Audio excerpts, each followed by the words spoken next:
Mike AD, and welcome to the Delta League Podcast.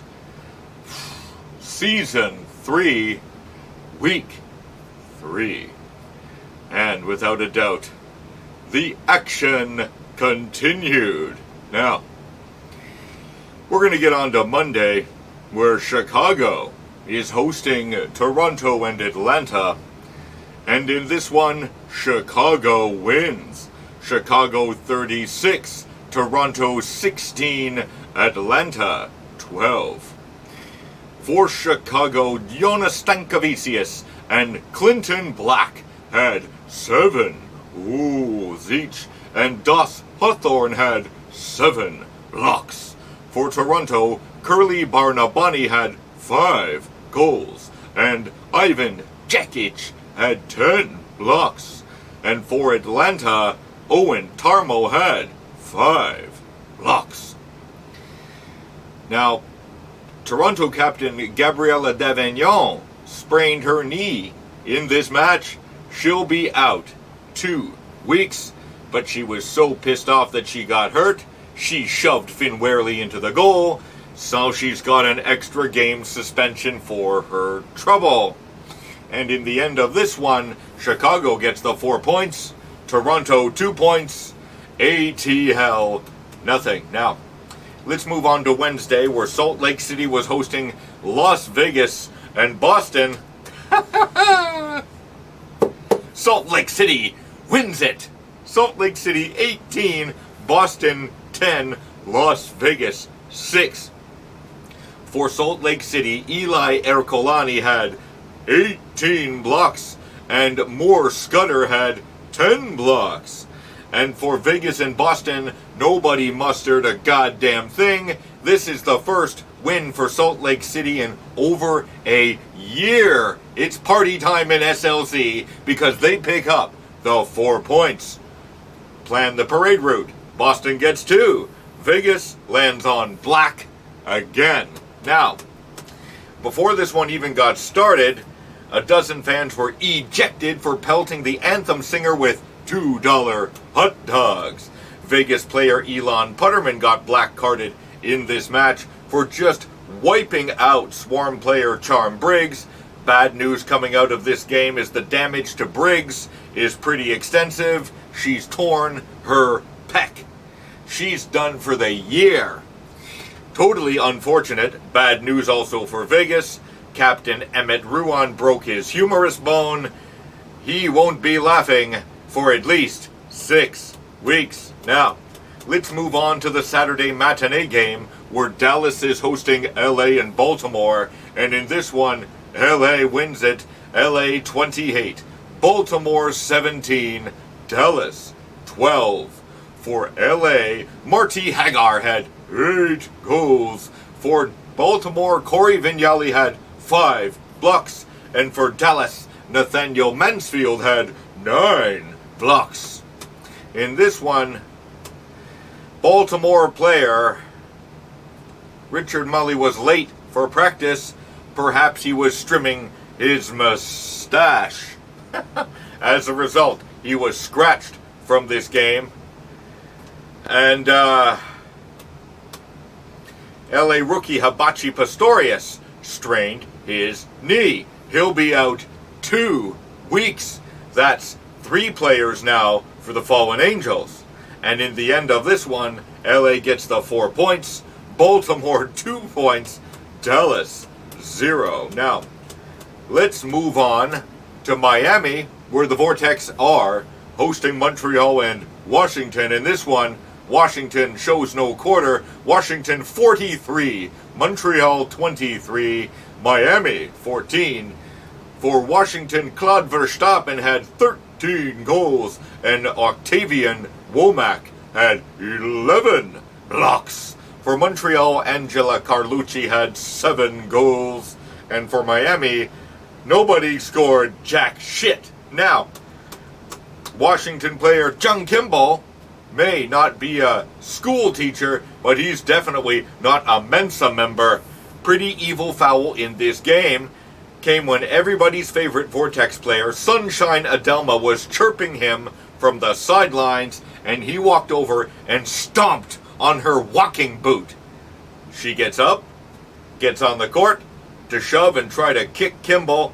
It was a total schmoz, and in the end, it cost Adelma a 3-game suspension, and it will almost also cost Kimball 3 games as well. Attempt to injure someone in a walking boot. I wonder what he would have got if he beat her with it. And in the end of this one, Washington gets the 4 points. Montreal, 2 points. Miami, nothing. Now, let's move on to New York, where the Fire Demons are hosting Portland and Phoenix. And in this one, Phoenix wins. Phoenix 42, New York 27, Portland 8. For Phoenix, Carlo Flamia had 12 goals, and Drake Beck had 11 goals. Ash Malik and Yanis Ulrich had 12 blocks each. Randall Kurzweil had 11 blocks, and Jackson Truman had 10 blocks. For New York, Rock Weinstein had 7 goals, and for Portland, nada. Now, in this one, Phoenix gets the 4 for the 3rd week in a row. New York gets the 2, and Portland is still winless, and likely to be winless for quite some time. Now, let's move on to Detroit, where they're hosting Vancouver and Denver, and in this one, you're not going to believe this one, Denver wins. Denver 35, Detroit 28, Vancouver 0. You heard me right. Nothing. You knew this day would come. For Denver, Vince Howitt had 8 goals. For Detroit, Tommy Anastos had 6 goals. Now, Vancouver coach Rory Hannon showed up drunk to this game, so the team sent him back to the hotel to sober up. An even more sobering fact will be the fine that he gets in the mail from the club as a result. This team looked totally rudderless and set a new record for offensive futility. 0. Fucking 0. Maybe Adamo Principe should hire more members of his family. Maybe his father can coach the team, because anything is better than 0. And Vancouver player Isaac Parker Johnson picked up a yellow card in this one. Good to see he was doing something. Because in the end, Denver gets the 4 points. Detroit, 2 points. Vancouver, 0 in more ways than 1. Now, let's move on to Seattle, where they're hosting Memphis and Philadelphia. And Seattle wins this one. Seattle, 40. Philadelphia, 12. Memphis, 2. Now, for Seattle, Boo McCarthy had 16 points. For Memphis and Philly, are you kidding me? Now, before this game could even start, official TJ Deladon was arrested. No idea what the charges are, or if he'll ever return to the court. He's not the first. Jupiter Hasselbeck was arrested for destruction of property and arson earlier this season. Now, Frank Viano was late for practice, so he was scratched. This is not even characteristic of Viano, so no further action was taken. Pharaohs player Cash Morganella was scratched from this game, but like a good Delta player, he got involved. He disappears into the cone of silence for 7 days. Now, a celebrity sighting in this game as Chris Pratt was seen in the stands rocking his Pirates jersey. Now, in the end of this one, Seattle gets the 4 points. Philly, despite their best effort to leave with nothing, get 2. And Memphis can't seem to put it together this year. 0 again. Now, let's move on to the standings. Up at the top, we got Phoenix and Chicago and Washington, 12 points each. Seattle, 10 points. Detroit and New York, 8 points. Miami and Salt Lake City, 7 points each. Montreal, Boston, Vancouver, Los Angeles, Denver, 6 points each. Then we got Las Vegas, Atlanta, Toronto, Philadelphia, 4 points each. Then Dallas and Baltimore, 2 points each. And Portland and Memphis, still nothing. Now, let's move on to the goal leaders after week number 3. Up at the top, Pooh McCarthy, Seattle, 37 goals. Then we got Marnie Johnstone, Seattle, LaQuisha Hershey, Chicago, 29 goals each. Venus Pilar, Chicago, 24 goals. Elix Henderson, 23 goals. Carlo Flamia, Ivan Goss, Hussein Cohen, 22 goals each. Claude Verstappen, Washington, 21 goals. Ember Tagliabue, Seattle, 19 goals.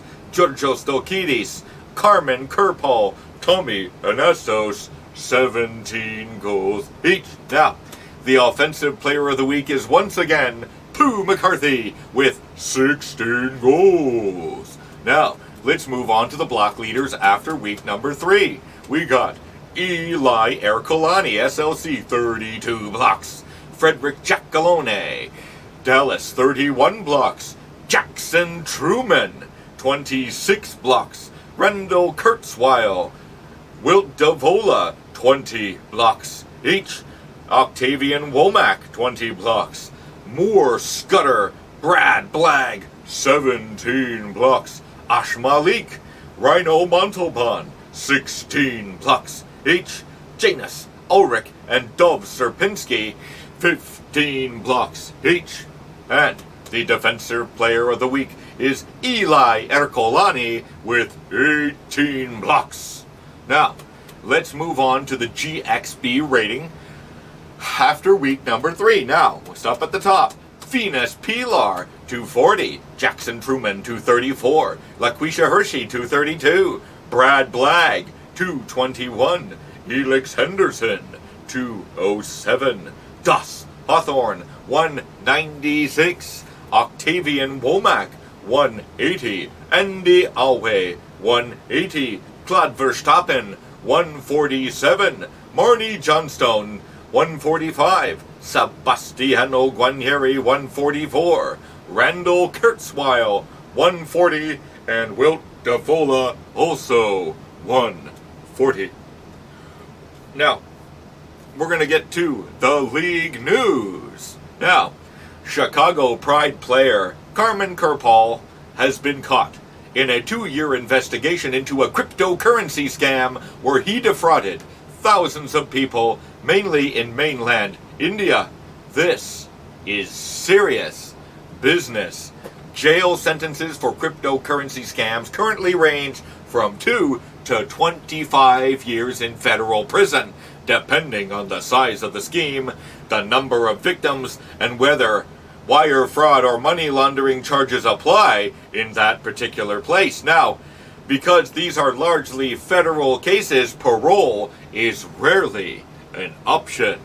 The club has regrettably had to sever ties with Kerpal. Now, official TJ Deladone was arrested this Saturday before game time, and now we know why. He was involved in an illegal Delta gambling ring that involved Delta players, including recently disgraced player Damian Ellis.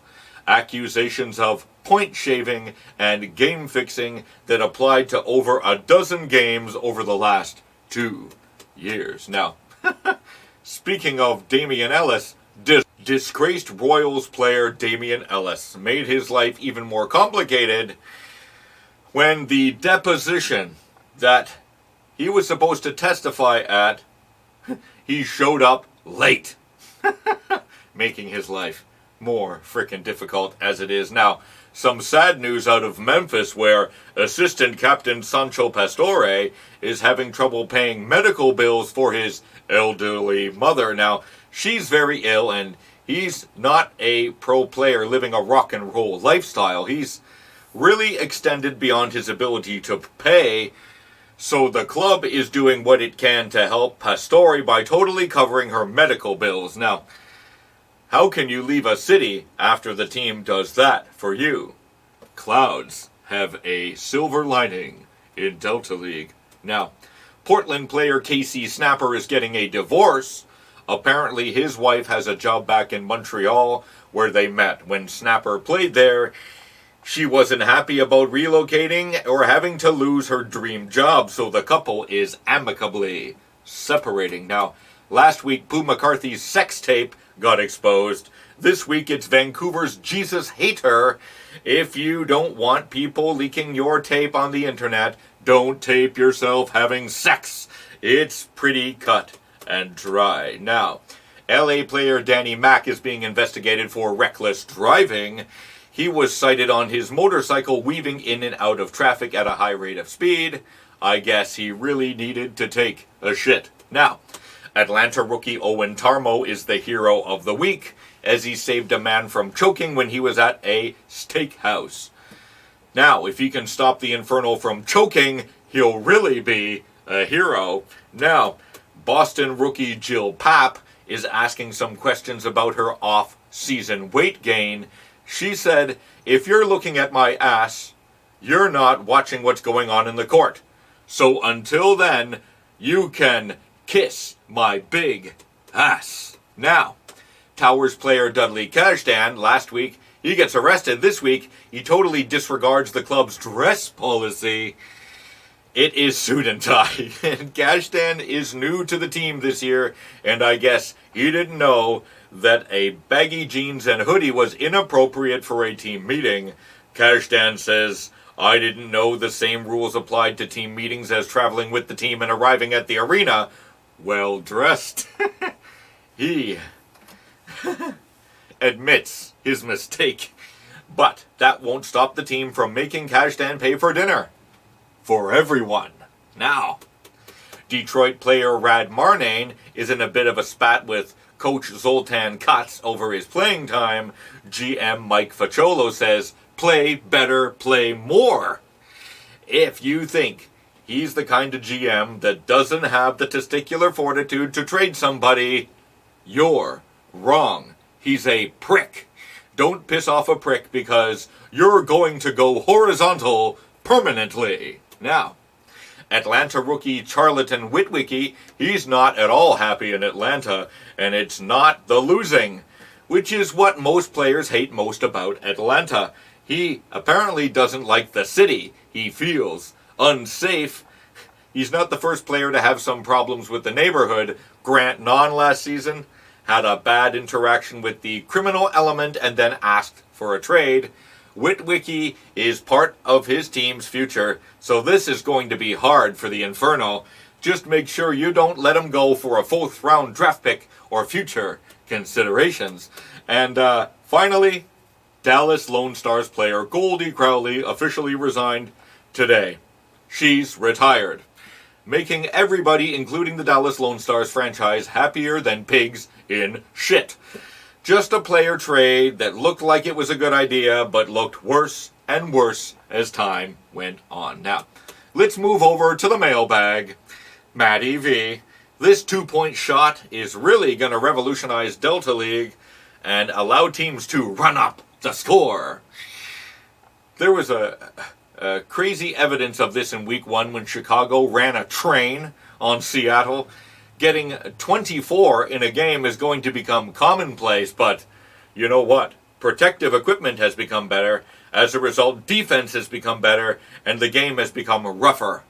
Stuff like getting shut out may become way more common in the future. Now, at Mr. Hercules, I'm new to the podcast, and I'm from St. Louis, and we don't have a Delta League team. Who should I cheer for? See, there's as many answers to this question as there are fans of Delta League. And the simplest answer is cheer for your home team, but you don't have one, so then choose a team geographically close to you. You got Memphis, Chicago, and Dallas in your area. You can pick one of those. You can do what most casual fans do. Pick the best team and ride their coattails. It's easy to do, but people hate this kind of fan. Pick a team at random or based on a free hat you got in a case of beer. I had an old friend who became a Seahawk fan this way. Or pick a team that's really crappy. And when that team finally wins, and if you survive the pain, you can cheer and shove it in their face. Now, at Real Piero Barone.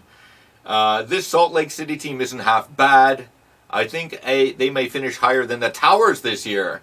I might have to run a side bet and place my house on this streak to continue. You're a crazy man. There's a reason this team has been so bad for the last 2 years. Offense has been poor. Their defense is actually quite decent, but defense doesn't you win championships in Delta League. It helps, but it doesn't steer the ship. I think SLC should get its tentacles out there and try to sign some big free agents come next April. That's the only way this team is going to get any better. Until then, I'd keep your house off the market and bet on something more probable, like Portland being shit. Now, let's move on to the games and predictions for Week 4. We're going to start off on Monday, where Atlanta's hosting LA and Philadelphia, and Philly has been pretty underwhelming this year. Atlanta has been skifo as predicted, so the Fallen Angels are going to walk out of here plus points. Now, on to Wednesday, Phoenix hosting Denver and Dallas. And Denver has really disappointed this year, and Phoenix, they've really surprised. Here's where the mettle of this team is put to the test. Dallas, they have no shot here. I think Denver returns to form and delivers Phoenix their first loss of the season. Now, on to Baltimore, taking on Las Vegas and Miami in the Saturday matinee game. And can I just press skip on this game? Miami has had a very favorable schedule and really shit the bed with what should be a gift. Baltimore and Vegas have struggled offensively, so this game looks like it's gift-wrapped for Miami. If I'm a betting man, I take a very narrow spread on this one. Miami has given me zero confidence this season, and if anything, I'm taking Baltimore. Fuck it. I'm taking Baltimore of all teams to win this match. Now, on to Washington, who's hosting Salt Lake City and New York, and right now, Washington is on an incredible roll, which is why I'm going to pick the Power to continue that streak. However, and you could say the same for SLC, they've got 7 points in 3 games. The only problem here isn't Boston and Vegas. It's the Fire Demons. The Swarm leave with nothing. Now, on to Toronto hosting Vancouver and Chicago, and last week Vancouver did the unthinkable. They scored 0 goals. I think they score infinitely more goals this week. Toronto has really been disappointing this year, and Chicago looks like they picked up from where last year's regular season left off. They've started the year with 3 straight victories. Now, the question is how long before all these injuries start piling up? I'm taking Toronto to break the streak this week and finally get on track. Now, on to Memphis hosting Seattle and Montreal, and Seattle is shaping up into form after a disastrous week 1, and Memphis hasn't got out of the starting gate. Just dreadful. For that reason, I'm taking the Maelstrom to finish second and Seattle to show why they're the best team in Delta League. Now, on to the last game. It's Portland hosting Detroit and Boston, and Portland has been the drizzling shits, period. Boston has even picked up a win this year despite themselves. So I'm going to take the only team that has shown any consistency, and that is the Rock. They look good. They're not injured, and they've capitalized on a favorable schedule. Boston will pick up the deuce. That's it for this week in Delta League. Join us next week, where the chaos will undoubtedly continue. See